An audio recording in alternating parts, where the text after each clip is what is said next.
played bands on the wall loads and loads of times, and but I'm not used to having my backing crew, so that's not true. I've never played band. I'm not a musician, I can't do anything. But it is quite odd being here, because I have been to, who's been to Band on the Wall on a night out before? Yeah, right. So, and isn't it weird coming in off the streets into that bar instead of just going through there to it? That's what I found.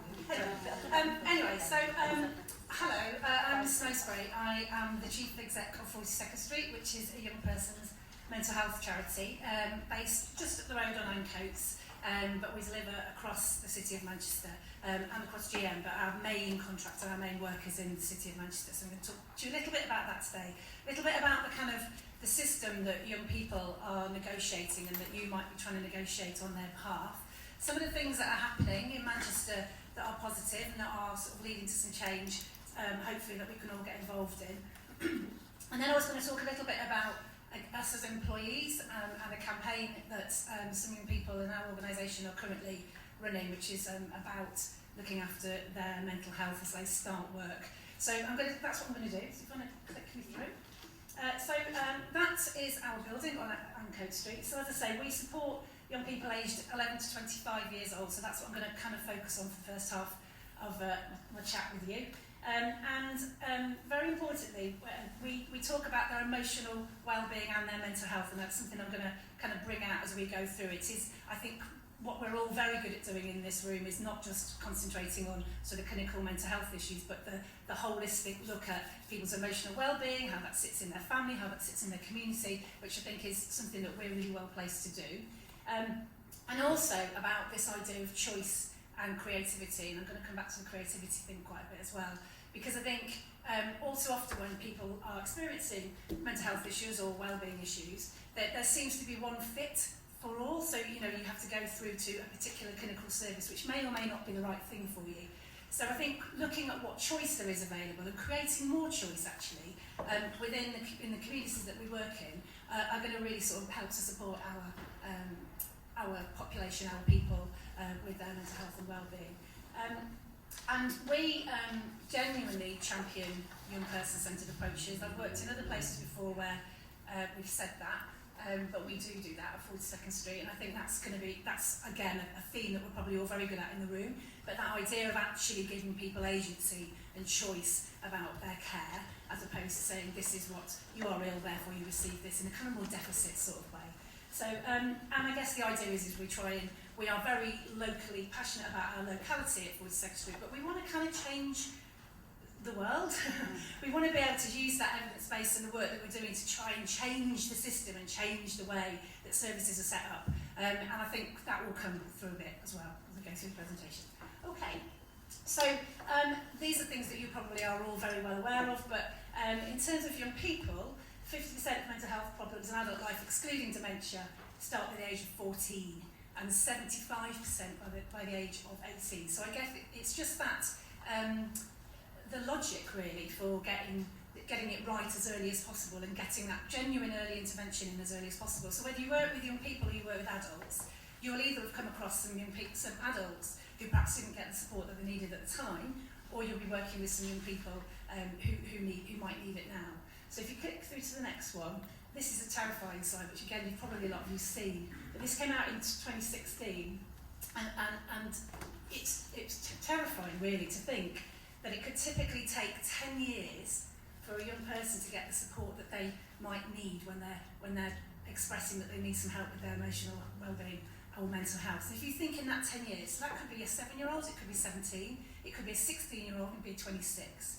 So in that 10 years that they're not getting the support that they think is the right thing for them, what's happening to them? Well, what's happening is they're being buffed around the system, they're being told that the threshold isn't correct for this level of service or for that level of service, or it's just a real complicated quagmire of services that they can't navigate. So, and that, sadly, the 10 years is the people who get the support. So there's a whole load of other people out there who are not getting the support that they need at all, which we're probably all working with, or could be working with. So I think it's scary, but it's kind of sobering, I guess, but it's worth thinking about what we could do in that 10 years whilst people are potentially waiting for services. The other thing, obviously, we work with 42nd Street is transition, and by that specifically I mean the transition from child and adolescent mental health services to adult mental health services. And that's a really difficult time for people. And I guess a lot of us, whether we work with adults or children, will work with that sort of 16 to 25-year-old age range. And we probably all know how difficult the system is for those people to navigate. And we did some national research with some other charities across England, actually. And we found out that 64% of the young people accessing our services at that age, 16 to 19 this is, identified as having safeguarding issues. So that means that they're young people who are in crisis, who are self-harming, who've got suicide ideation, who might have domestic violence, and they're finding that for the first time they've got agencies to go and get support for it, and yet they're caught between the services and system. 85% of them had no contact with services before. So that goes back to your 10-year wait. It goes back to the idea that at 16 to 19 you might be saying, do you know what? I'm going to sort this out for myself. I'm going to do something for myself. I'm going to get up and try and sort it out for myself, and then finding it's very difficult. And it also kind of blows away the myth that when we talk about transition, we're talking about people who are already in service. Actually, 16 to 19-year-olds are going for the first time when they're that age. So that's all worth bearing in mind as well. Next one. This is an old quote that you will all have seen that Simon Stevens said when he wrote the Future in Mind report, that this idea about need is rising and investment services haven't kept up. That's true for all mental health services. It's particularly true for children and young people's mental health services, where the percentage, I can't remember what it is now, it's something pathetic like, of the mental health budget, which is small, it's about 7% of it is for children and young people. So it really has had an impact. But that quote underneath is what it feels like for young people. So as they're waiting for a service, it feels like nobody's interested in them. Now, I'm going to do something quite brave here, I think, because at 42nd Street we do have waiting times, and this is just to kind of show you the demand and supply issue that's going on in Manchester at the moment. So if you are a young person and you refer to 42nd Street, so at 42nd Street you can self-refer, you can be referred by GP, you can be referred by CAMS, schools, A&E, wherever. And our referral rates have just gone up and up and up and up and up over the last few years. So now it means that if you're a young person and you want to access our service, it will be at least 12 weeks and probably 19 weeks before you'll get an assessment. And then it will be a further 12 to 37 weeks before you get treatment. So that's all those things I've talked about before, and we're just not able to meet that demand at 42nd Street. So, and as I say, it's not something I'm proud of at all. It keeps me awake at night. It means we've got to change our service so that we're doing work to engage with young people whilst they're on waiting lists and make sure that there is that choice out there for them whilst they're waiting for their one-to-one work. We'll phone them up and say, do you want to carry on waiting? And they do, because they want that support, but they're having to wait. And in that period of time, things could escalate, things could get worse, or indeed their whole circumstances could change and they'll have to start again somewhere else. So I think that's a real issue for us to think about when we think about how we can support young people. This next slide is about inclusivity, because I guess, as I say, that 10 years waiting time for those people who get into service, there are a lot of people who don't, and there are some specific communities that we know don't access mental health support very readily at all. So our BAME communities are really underrepresented, particularly in children and people services, very overrepresented in adults. LGBTQ young people, really underrepresented and really need that support.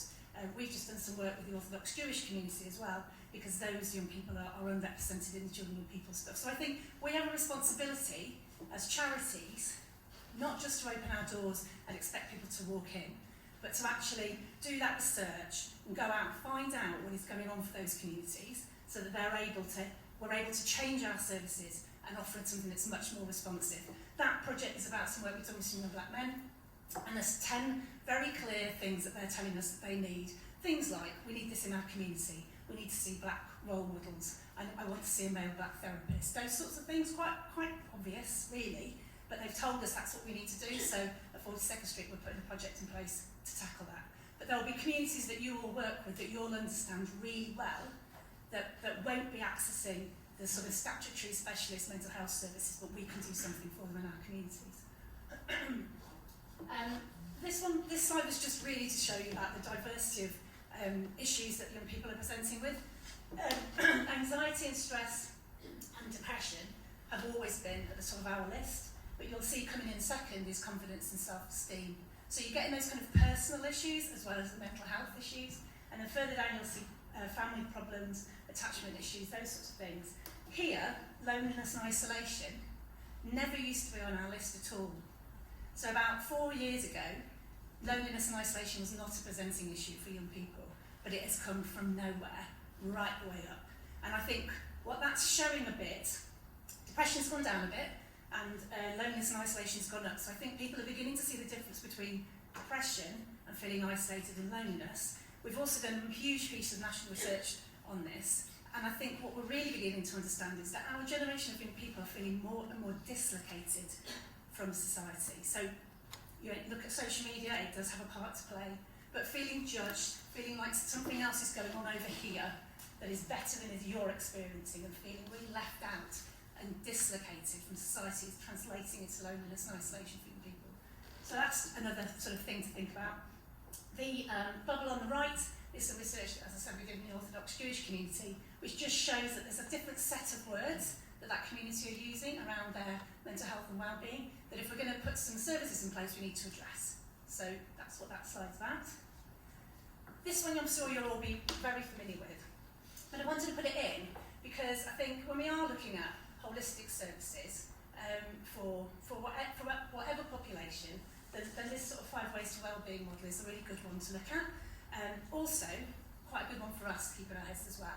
So if we're back to your music stuff, Mike, are we all doing this for ourselves? Is a good question to ask. Are these opportunities available for our staff teams? Is potentially a good question to ask. But I guess they do speak to a lot of the work that we do. So this idea around connecting, about making sure that we're giving people a voice, that you have agency, that you're being listened to, it's absolutely critical to feeling good, to good wellbeing and mental health. Being active, so we don't do a great deal of kind of sports and activity stuff at 42nd Street. What we do is dance, and the dance workshops that we do with young people have had some clinical outcomes that have surpassed our therapeutic support, just absolutely blown out the water. So we have to really think about some of those other ways of working, taking it back to the creativity. We have a whole creative programme at 42nd Street because creativity is a really good tool, as Mike was saying before, to help us with our wellbeing and mental health. But really our mental health really will have some clinical outcomes in some cases. Sometimes it's just being nice to be part of a group, having something to do, feeling like you're part of a bigger team of people, creating something, the therapeutic value of just sitting down and doing something quietly. But the arts and creativity are, I think, an absolutely critical part of mental health and wellbeing. And in Manchester, we've got such a brilliant creative and cultural sector that we should really be linking with more and more, I think. The VCSE sector and the creative and cultural sector are doing loads of brilliant work together that will be tackling loads of this stuff. Taking notice is that idea of, which I'm rubbish at, being in the moment, rubbish at that. But I try, but I'm rubbish at it. Keeping learning, always having something to keep your brain going, to think that you're learning something new, that when you're trying to fall asleep, instead of rehearsing the day and how badly it went, you're thinking, oh, actually, I'm rehearsing the dance steps that I want to be trying to get right. So always learning something, really good thing. And giving, so that takes us back to our kind of volunteering, being able to give something back to the community is all absolutely fundamental to promoting wellbeing, which we all do lots of. So if you go to the next slide, let's get a little bit technical. But what's been happening for years, and I know you'll all be familiar with these things, but what's been happening for years in lots of services, but certainly mental health services, is a triangle on the right, where you had a certain condition, and then you had a certain service that met that condition at a certain tier, and you have to hit the thresholds to get the next bit of service, and you have to cross the drawbridge, and you have to prove you're ill enough, and then when you're not ill enough, you get dropped out of it, and when you are ill enough, you get that service and no other service, and it was all very, very structured and tiered. And, I might add, that is how it has been commissioned for a good many years, which means that services are quite antiquated in how they were commissioned, and they're not even now responding to the behaviours of our population. We don't behave like that anymore. So what's happening in Greater Manchester and in Manchester is this move to this lovely new singing, dancing donut, which is called the I Thrive model, which I'm sure loads of you know about. And you could be quite cynical about this and just think, oh, well, actually, all this is triangle squashed into a lovely donut. But I don't think it is. I think what this is doing very fundamentally is starting to look at where, for this, it's for children and young people, but it could apply to adults as well. It could apply to social care, it could apply to all sorts of things. But what you're doing is you're looking at the needs of people and then wrapping the services around them. So I always use the example, and forgive me if you've heard this before, of a young woman who used to come to 42nd Street who had a really profound eating disorder. So she was tier 4 in the old school of thinking. She would be risk management and crisis response here. She has a psychiatrist, she's in and out of hospital often, but sometimes she's well. And when she's well, she is actually campaigning. And she has a campaign called This Is Not a Laughing Platter. And it was about sort of telling her story about what it was like to have an eating disorder and using drawings and comics and that kind of thing. And when she was at her best, that was part of her care package, was people supporting her campaigning. And actually, if we were going to support that young woman's health and well-being, we wouldn't treat her for her eating disorder like with her psychiatrist in tier 4 and then drop her when she's a bit better. We start to wrap that support around her the whole time. And again, I think that's something that we all could do, are all doing quite well. We don't operate in tiers. People don't behave in tiers, and we need to structure our services so that we don't do that. So I guess it's a challenge for us as you as organisations to perhaps think where you might fit in to those areas of work. And then probably the answer is that you do all of it. You probably do a bit of crisis work, quite a bit of signposting, some early help, some ongoing help, and you've probably got some people that you're working with who are thriving. So you're probably doing all of that already, and it's worth thinking about your service in those terms, because that's the kind of new language around mental health. I should also add at this point, what did you ask me to say, Imogen? Beautiful Imogen at the back. Imogen at the back works for Young Manchester, and there's going to be some funding coming out through Young Manchester that is directed at smaller grassroots organisations in Manchester to deliver this model. So Manchester are investing in this quite heavily, and they recognise that in order to get all of it right, they've got to put some money in to the sort of the grassroots organisations. It doesn't mean that you're delivering universal low-end services at all. It means that you're delivering something in the Thrive model that will make an impact to your community. So keep an eye out for that, and I know Imogen's happy to talk to you about it later if that's something you're interested in. Okay, click. So I'm just going to move on now. This is kind of our responsibilities as employers. So I talked to you, we have a group of young people who are in a project called Make Our Rights Reality. So what they're doing is they're looking at some of the legal issues. It's a legal education programme, so they're looking at some of the legal issues that exist in the system that stop them from doing as well as they feel they could do. And they've identified that one of the issues is how difficult it is to get into work if you're a young person with a mental health issue. So they've launched a campaign. I'm sure they'll happily come and talk to any of you about it. They're aiming it at big business. One of them's going to talk to Tesco's this week, so they're aiming it quite high. But they would definitely be interested in talking to you as organisations if you wanted to talk to them. And I'm not going to read you through all of this, but it's basically saying that they believe that employees should be working closer with their younger employee. Employers should be working with their younger employees in order to make sure that their mental health needs are looked at the whole time. If you click to the next one, these are the key issues for them. Now, these are young people's issues, but I bet that we can all kind of understand where they're coming from. And if we think about ourselves, we think about who we employ or the people that we support, these are all issues for them.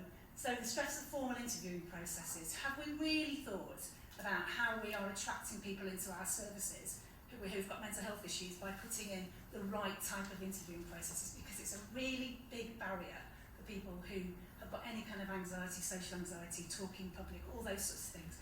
So it's really worth thinking differently about how we go about that process right from the beginning. The next ones are very much about having nobody to talk to.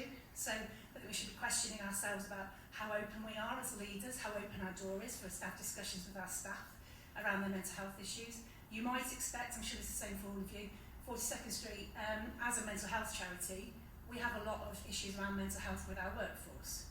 Either because they have got mental experts, I guess, by experience, and so they have mental health issues themselves, which we have to manage very carefully alongside their work, or they have caring responsibilities. A lot of the people that we work with, as I'm sure you do, are those kind of people who have caring responsibilities, and you've got to think about how you support them around that.